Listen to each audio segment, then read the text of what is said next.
اس قانون سے واقف ہے، سب کا ایمان مقدس کتاب پر ہے، تو کیا ہم سب لوگ وہاں سے لے کر یہاں تک اور یہاں سے لے کر وہاں تک سب لوگ اللہ کو حاضر و ناظر جان کر اور مان کر یہ عہد کر لیں اور عزم کر لیں کہ ہم اپنی بہنوں کا جائیداد میں حصہ دیں گے، حرام نہیں کھائیں گے؟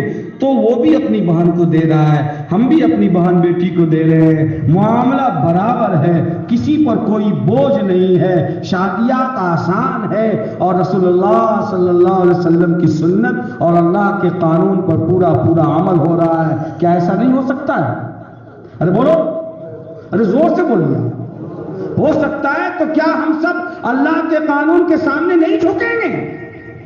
ارے بولیے، جھکیں گے تو ہم سب ہاتھ اٹھا کر عزم کریں کہ انشاءاللہ اللہ کے اس حکم کو زندہ کریں گے، اور کوئی مشکل نہیں ہے۔ تو ہی ناداں چند کلیوں پر قناعت کر گیا، تو ہی ناداں چند کلیوں پر قناعت کر گیا، ورنہ گلشن میں علاج تنگ یہ داماں بھی ہے۔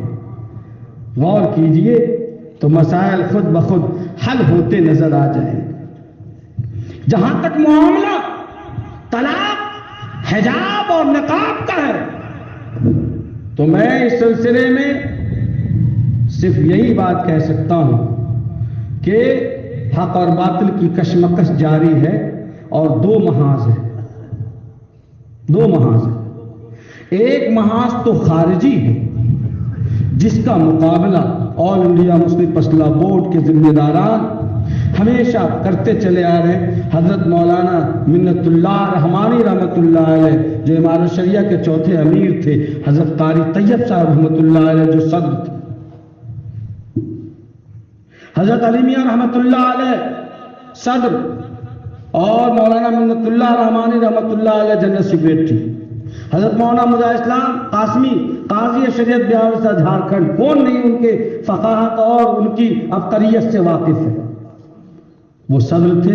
اور حضرت مولانا نظام الدین صاحب رحمۃ اللہ علیہ امیر شریعت امارت شریعہ وہ جنرل سیکریٹری تھے شروع سے، اور حضرت مولانا ولی رحمانی صاحب رحمۃ اللہ علیہ جو ابھی ہمارے درمیان نہیں رہے پچھلے سال۔ تو سوال یہ ہے کہ ہمارے بزرگوں نے کبھی سمجھوتا نہیں کیا، قانون کی لڑائی قانون کے طریقے سے آئین ہند کے مطابق لڑتے رہے، اور ابھی بھی ہمارے بزرگان پختگی کے ساتھ خارج میں قانون کی لڑائی قانون کے طریقے سے لڑ رہے ہیں، اور قوم کو اور امت کو صبر اور ضبط کی تلقین کر رہے ہیں، اور یہ بتا رہے ہیں کہ ہم اس ملک کے کرایہ دار نہیں حقدار ہیں۔ اگر اس ملک کے سکھوں کو پگڑی کی اجازت ہے اور کڑا پہننے کی اجازت ہے تو مسلمانوں کو بھی داڑھی اور ٹوپی رکھنے کی اجازت ہوگی۔ اگر یہاں کی سنسکرتی کا حصہ گھونگھٹ ہے تو مسلمانوں کی سنسکرتی کا حصہ بھی حجاب اور نقاب ہے اور رہے گا۔ ہم کسی بھی صورتحال میں اپنے شریعت سے اور اپنے تشخص سے اسلامی آئین سے سمجھوتا کرنے والے نہیں ہیں۔ ہم ملک کے آئین کے ساتھ اور آئین میں دیے گئے دفعہ نمبر 19 کے تحت اور دفعہ نمبر 25 کے تحت اور دفعہ نمبر 29 کے تحت جو یہاں کے شہریوں کو بنیادی حقوق دیے گئے ہیں، فنڈامنٹل رائٹس دیے گئے ہیں، ہم اس حقوق کی روشنی میں آئین ہند کی روشنی میں اپنا حق لینے کے لیے ہمیشہ سے بیدار رہے ہیں اور اس سے دستبردار نہیں ہو سکتے۔ اور ہمیشہ ہم کہتے چلے آ رہے ہیں کہ ہم نے ہر دور میں ناموں سے شریعت کے لیے وقت کی تند ہواؤں سے بغاوت کی ہے۔ یہ کام اپنی جگہ ہو رہا ہے،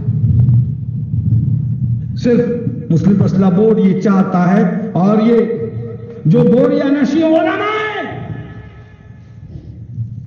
کہ نہ پوچھ ان خرقہ پوشوں کی ارادت ہو تو دیکھ ان کو یدے بیضا لیے بیٹھے ہیں اپنے آستینوں میں۔ ہم تو صرف یہ چاہتے ہیں کہ آپ کی آواز علماء کی آواز کے پیچھے رہے اور علماء کی قیادت کو آپ تسلیم کریں اور ان کی مقتدر شخصیت ہونے کا آپ اعلان کریں. یہ علماء حق ہیں جو رسول اللہ صلی اللہ علیہ وسلم کے طریقے سے بال کے برابر بھی سمجھوتا کرنے کو آج بھی تیار نہیں ہیں اور قیامت تک علماء حق کا یہی سیوا رہے گا انشاءاللہ. آپ ان کی آواز میں آواز ملاؤ اور ان کی قیادت کو تسلیم کرو. یہ کہیں جب شریعت کے لیے اٹھو تو اٹھو، جب کہیں رکو تو رکو، جب کہیں بیٹھو تو بیٹھو. یہ کردار اور یہ مزاج قوم کو بنانا ہوگا انشاءاللہ. بنا رہے انشاءاللہ، یہ مزاج بنائیں. لیکن ایک دوسرا محاذ ہے جس کے ذمہ دار ہم خود ہیں. جیسا کہ میں نے ابھی پہلی بات جو پیش کی ہے اس کے ذیل میں کہا ہے کہ حجاب پر قانونی جنگ جاری ہے اور وہ ہائی کورٹ میں اور سپریم کورٹ تک دستک دے دیا گیا ہے اور انشاءاللہ اللہ کے ہاں ہم سب بری رہیں گے کہ ہم نے وہ قانونی لڑائی لڑی ہے. سمجھ رہے ہیں؟ لیکن ایک دوسرا محاذ ہے جو ہمارا داخلی محاذ ہے، جہاں جنگ ہمیں خود اپنے آپ سے لڑنی ہے اور اپنے خاندان سے لڑنی ہے اور اپنے سماج اور سوسائٹی سے لڑنی ہے. اس جنگ کا کیا حال ہے بتائیے؟ جب ہمارے گاؤں کی بچیاں اپنے سندھی نگر سے موبائل کان میں لگا کر جودھ پور تک بات کرتی جاتی ہیں، کیا سمجھ میں آتا آپ کو کون سی کمپنی ڈیل کر رہی ہے؟ وہ کون سا ایکسپورٹ اور امپورٹ کا کاروبار چل رہا ہے جو گھنٹوں موبائل پہ بزی ہے؟ غور کیجئے، سمجھیے اس بات کو. یہ طوفان بدتمیزی ہے جس نے ہماری دیواروں کو ہلا کر رکھ دیا ہے. بتائیے. اور مولانا قلت وقت کی وجہ سے نہیں بتا سکے، ورنہ ان کو یہ بھی بتانا چاہیے کہ ہائی کورٹ میں جو بحث ہو رہی ہے اس میں تمام بحثوں کے ساتھ ایک مضبوط پوائنٹ یہ بھی ہے کہ اگر یہ اسلام کا لازمی حصہ ہوتا تو اسکول اور کالجوں میں اور مارکیٹوں میں گھومنے والی 2/3 سے زیادہ مسلم لڑکیاں وہ ایسے ہی عریانیت کے ساتھ جاتی ہیں بغیر حجاب اور نقاب کے. خالی یہ 1/3 اور 1/3 بچیاں یہ حجاب کے ساتھ جاتی ہیں. اگر لازمی حصہ ہوتا تو وہ بھی تو مسلمان ہیں، وہ کیوں نہیں جا رہی ہیں اس کے ساتھ؟ پتہ چلا کہ یہ لازمی نہیں ہے، یہ آپشنل ہے. یہ حصہ ہے بحث کا. آپ لوگوں نے پڑھا ہوگا اخبارات میں جو بحثیں آئی. کیا کہیں گے آپ؟ وہ سامنے والا آدمی آپ کی طرح مفتی قاضی نہیں ہے جو سمجھ جائے گا کہ اس کا ذاتی عمل ہے، گنہگار وہ ہوگا. قانون کو توڑنے سے قانون نہیں بدل جاتا. یہ سب تقریریں آپ کے لیے ہیں، ہمارے مخالف کے لیے اور ہمارے عدو کے لیے یہ باتیں بے معنی ہیں. وہ تو یہی کہیں گے کہ صاحب 900 اور 1000 میں 900 800 بچیاں بغیر حجاب کے ہیں اور یہ آپ 100 بچیاں حجاب کے. ایسا کیوں ہے؟ اس لیے کہ ماڈل مسلمان بننے کے چکر میں ہم تو پریشان رہے اور اپنے نبی صلی اللہ علیہ وسلم کی صورت، سیرت، آپ کے افعال اور آپ کے گفتار اور آپ کے تمام تر اعمال سے ہم نے اپنے آپ کو دوری بناتے بناتے ہم دور ہوتے چلے گئے کہ آج ہماری بچیاں اور بچے اگر ہمارے کنٹرول میں نہیں ہیں تو اف ہے ہماری زندگی پر. اور ماتم کیجیے اپنے معاشرے پر، اس کے ذمہ دار ہم خود ہیں. کسی گورنمنٹ نے ہم کو یہ نہیں کہا کہ اپنی بچیوں کی تربیت نہ مت کرو. کسی حکومت نے، مودی جی کی گورنمنٹ نے ہمیں یہ نہیں کہا، بی جے پی کی گورنمنٹ نے، کہ آپ جو ہے اپنی بچیوں کا حجاب اتار دیجیے. اگر ہماری بچیاں 100% حجاب لگانے والی بن جائیں تو کوئی کچھ نہیں نقصان پہنچا سکے گا. انشاءاللہ خود بخود یہ طوفان تھم جائے گا، لیکن تب تھمے گا جب ہم خود اپنے اس عمل کو مضبوطی کے ساتھ اپنے ہاتھوں میں لیں. اس لیے میں مفتی عبدالسلام صاحب نے جو باتیں کہی ہیں میں اس کی بھرپور تائید کرتا ہوں اور یہ فکری بات ہے اور یہ ایک فکری بات ہے. اس پر ہم لوگ عمل کریں. یہ داخلی جنگ ہے. اگر ہم نے اس پر قابو پا لیا تو ہمارا مسئلہ انشاءاللہ حل ہو جائے گا. میں سمجھتا ہوں کہ ان امور کے لیے جب آپ لوگوں کی نشست ہوگی آئندہ تو ضرور سب لوگوں نے وعدہ کیا ہے نکاح کے تعلق سے اور حجاب کے تعلق سے اور قیادت کو تسلیم کرنے کے تعلق سے اس اجلاس کا حوالہ دیتے ہوئے انشاءاللہ ایک بھی صاحب ایمان کوئی پیچھے نہیں رہے گا۔ حاجی صاحب باتوں کو غور کر رہے ہیں آپ، ایک دم نوٹ کیجیے۔ اور تیسری بات میں یوں عرض کر رہا ہوں کہ یہ جو آبادی ہے اور پیپار کی آبادی اور اس کے علاقے میں جو قرب دوار میں غلامان مصطفیٰ کی آبادی ہے، آپ بتا دیجئے کہ الحمدللہ مدارس اور علماء کی محنت سے اللہ نے یہ فضل فرمایا کہ آج سے 50 سال پہلے جنازہ پڑھانے والا بہت مشکل سے ملتا تھا اور انتظار کرنا پڑتا تھا کہ کوئی جنازہ پڑھانے والا فلاں گاؤں میں ہے، فلاں جگہ ہے، بازار گیا ہوا ہے، اس کو آنے دیجیے تب جنازہ کی نماز ہوگی۔ اللہ کا فضل و کرم ہے، علماء کی محنت سے، ان بوریہ نشیر فقیروں کی محنت سے الحمدللہ اتنی بات تو ضرور ہوئی کہ آج ہر گھر میں ایک گھر میں حفاظ اور علماء ہیں اور مساجد، اور الحمدللہ جیسا کہ مفتی صاحب نے فرمایا کہ بڑی بیداری آئی ہے 50 سالوں میں، یہ علماء نے کام کیا اور انشاءاللہ یہ دن بدن روز افزوں کرتے رہیں گے۔ ہم اپنے کام پہ مطمئن نہیں ہیں، ہمارا یہ احساس ہے کہ ہمارا کام اس حد تک نہیں ہو سکا جس حد تک ہمیں کرنا تھا، اس لیے تو ہم لوگ چاہتے ہیں کہ اس نظام کو وسعت لایا جائے اور شرعی نظام بھی قائم ہو اور دارالقضاء کا نظام بھی قائم ہو کہ مسلمان اپنے طلاق، نکاح، جائیداد کے بنٹوارے اور ہر طرح کے چھوٹے اور بڑے جھگڑوں کو قرآن کے مطابق دارالقضاء میں جا کر اللہ اور اس کے رسول کے قانون کے مطابق حل کریں۔ بڑھ رہے ہیں لوگ اور اللہ کرے کہ اس پورے خطے میں دارالقضاء کا نظام قائم ہو جائے اور قاضی شریعت اللہ کے قانون کے مطابق مسلمانوں کی رہنمائی فرمائے۔ لیکن ایک اور رخ ہے کہ جب تک اس ملک کی ان بڑی کرسیوں پر ہمارا آدمی جا کر نہیں بیٹھے گا تب تک ہماری قوم کو انصاف اور اس کا حق بہت مشکل سے مل سکے گا یا نہیں مل سکے۔ اب اس پوری آبادی میں ایک MBBS ڈاکٹر، 4-5 اسکول کے ٹیچرز، کم و بیش کوئی ایجوکیشن نہیں، کوئی ایسا آدمی ہمارا اس کی پوسٹ پہ نہیں ہے۔ کیوں؟ کیا مسلمان صرف غلامی کے لیے پیدا ہوا ہے؟ مسلمان صرف بکریاں چرانے کے لیے اور ہل جوتنے کے لیے پیدا ہوا ہے؟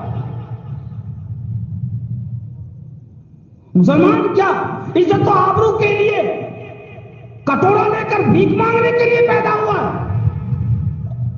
مسلمان کیا اس نیتا اور اس نیتا کا جوتا اٹھانے کے لیے پیدا ہوا ہے؟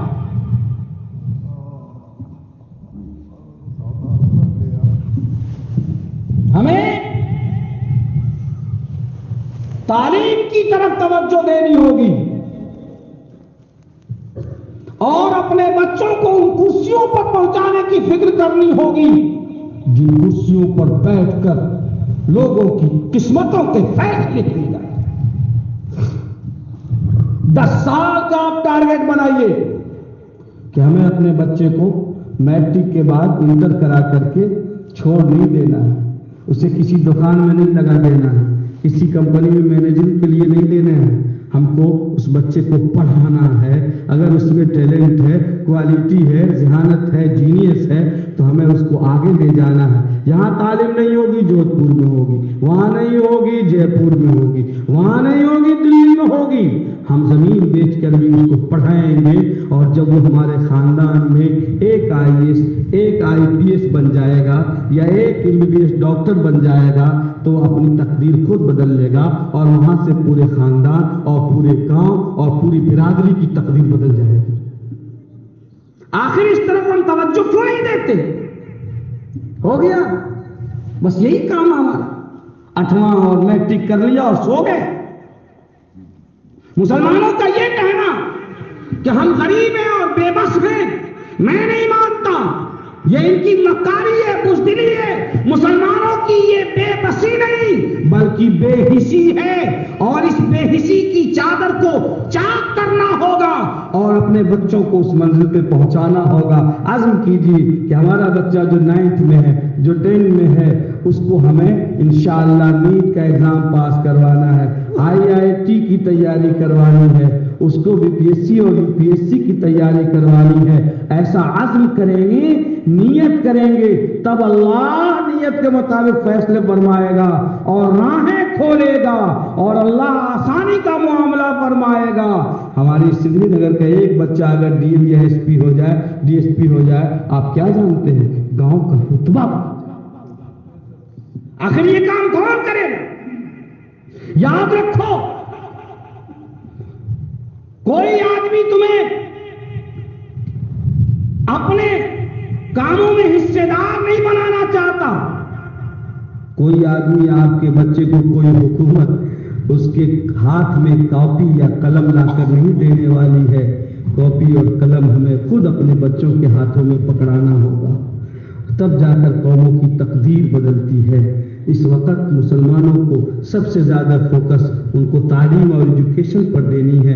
صرف اس بات کا خیال رکھنا ہے کہ بنیادی طور پر وہ مسلمان رہے، کلمہ یاد رہے، قرآن مقدس وہ ضرور پڑھے، عقائد سے واقف ہو۔ باقی اس کو ڈاکٹر بھی بننا ہے، انجینئر بھی بننا ہے، IAS اور IPS بھی بننا ہے، اس کو آگے جانا ہے۔ بچوں کو بھی اور بچیوں کو بھی شرعی حجاب نقاب کے ساتھ آگے جانا ہے۔ ابھی جس بچی نے پوری دنیا میں تہلکہ مچایا وہ بھی ایک معمولی گھرانے کی بیٹی ہے، لیکن اگر دل میں ایمان زندہ ہے تو حجاب کا اس نے اعلان کر کے حضرت حفصہ رضی اللہ تعالی عنہ اور امہات المومنین کی یاد تازہ کر دی ہے، اور اس نے یہ ثابت کر دیا ہے کہ یہ حجاب، یہ نقاب، یہ دوپٹہ یہ معمولی کپڑے کا ٹکڑا نہیں ہے، یہ فاطمہ الزہرا کی وہ چادر ہے جس چادر کو رسول اللہ صلی اللہ علیہ وسلم نے پوری امت کی ماں اور بیٹیوں کو سروں پہ تان دیا اور فرمایا کہ جب تک اس چادر عفت کی حفاظت کرو گی اللہ تمہاری عصمت کی اس نے ثابت کیا۔ تو اس طریقے سے ہماری بچیاں بھی آگے جا سکتی ہیں۔ اور میرے دوستو، کوئی چیز مشکل نہیں ہے، بالکل آسان ہے، ایزی ہے۔ ہماری تاریخ رہی ہے کہ سب سے آگے ہم رہے ہیں۔ ہمیں اللہ نے قیادت کے لیے، سیادت کے لیے، حکمرانی کے لیے، اللہ نے نظام عدل کو قائم کرنے کے لیے اور زمین پر بسنے والے ایک ایک انسان، چاہے وہ کسی بھی دھرم، کسی بھی ذات، کسی بھی برادری سے تعلق رکھتا ہو، انسانیت کے ناطے اس کا صحیح حق، مانوتا کے ناطے اس کا صحیح حق دینے کے لیے اللہ نے اس امت کو برپا کیا ہے۔ اس لیے محنت کر کے ان مقام پر پہنچنا ہوگا جہاں سے ہم مانوتا کی پوری حفاظت کر سکیں۔ اور آپ بالکل ہی فکر نہ کریں، جب کیڑے مکوڑے کھانے والے لوگ ان عظیم کرسیوں پر پہنچ سکتے ہیں، سماج میں بہت پچھلے طبقے میں رہنے والے لوگ ان جگہوں پر پہنچ سکتے ہیں، تو اگر محنت کریں تو کیا غلامان مصطفیٰ کے بچے ان جگہوں پہ نہیں پہنچ سکتے؟ یاد رکھیے، گورنمنٹ کسی کی بھی ہو، میرٹ کو دبانا آسان نہیں ہے۔ حکومت کوئی بھی ہو، میرٹ کو دبانا آسان نہیں ہے۔ اگر کوالٹی رہے گی، اگر واقعی کوالٹی رہے گی، اگر ہمارا آدمی ایکسلنس ہے تو اس کو کوئی نہیں دبا سکتا، اس کو کوئی نہیں مٹا سکتا، وہ آگے بڑھے گا۔ اس لیے ہمیں ان تعلیم کے ساتھ ساتھ جو اعلیٰ تعلیم ہے اور کمپٹیٹیو تعلیم ہے، جو کمپٹیشن والی تعلیم، یہ کمپٹیشن کا دور ہے، یہ کمپٹیشن کا دور ہے، اس تعلیم میں ہمیں آگے بڑھنا ہے۔ اور جن لوگوں کے بچے ابھی 9th یا 10th کلاس میں ہیں یا وہ انٹر پاس ہیں، اگر بچے ٹھیک ٹھاک ہیں تو آج ہی وہ پختہ ارادہ کریں اور قسم کھا کر اٹھیں کہ ہم خون بیچ دیں گے لیکن اپنے بچوں کے تعلیمی سفر کو کبھی نہیں روکیں گے انشاءاللہ۔ اللہ تعالی ہم لوگوں کو عمل کی توفیق عطا فرمائے۔ اب اس سے زیادہ میرے خیال سے وقت میں گنجائش نہیں ہے۔ جہاں تک مسئلہ طلاق کا اور فلاں کا ہے، اس کے لیے کبھی اور اللہ نے موقع عطا فرمایا تو باقی علماء کرام سے میں گزارش کروں گا کہ واقعتاً شریعت میں طلاق کب اور کیسے، ان چیزوں کو بھی ممبر و محراب سے شیئر کرنا چاہیے تاکہ لوگوں کو معلوم ہو طلاق کا اسٹیج کیا ہے، کیسے طلاق دینا ہے، شرعی طریقہ کیا ہے، طلاق شریعت میں کب ہے اور کیسے ہے، ان چیزوں کو واضح کرنا یہ علماء اور ائمہ کی ذمہ داری ہے۔ میں گزارش کروں گا اپنے احباب سے کہ جمعہ کے خطاب میں ضرور مطالعہ کر کے مفتیان سے رائے کر کے وہ اسٹیج سے ممبر و محراب سے شیئر کریں تاکہ عوام اس سے باخبر ہو اور ان کے دلوں میں جو کچھ بھی کمی ہو وہ دور ہو سکے۔ اللہ ہم سب کی حاضری کو قبول فرمائے۔ خدا تجھے کسی طوفان سے آشنا کر دے، خدا تجھے کسی طوفان سے آشنا کر دے کہ تیرے بحر کے موجوں میں اضطراب نہیں۔ وآخر دعوانا الحمدللہ رب العالمین۔ Thanks for watching. Don't forget to like, comment, share and subscribe to Al Wahid channel.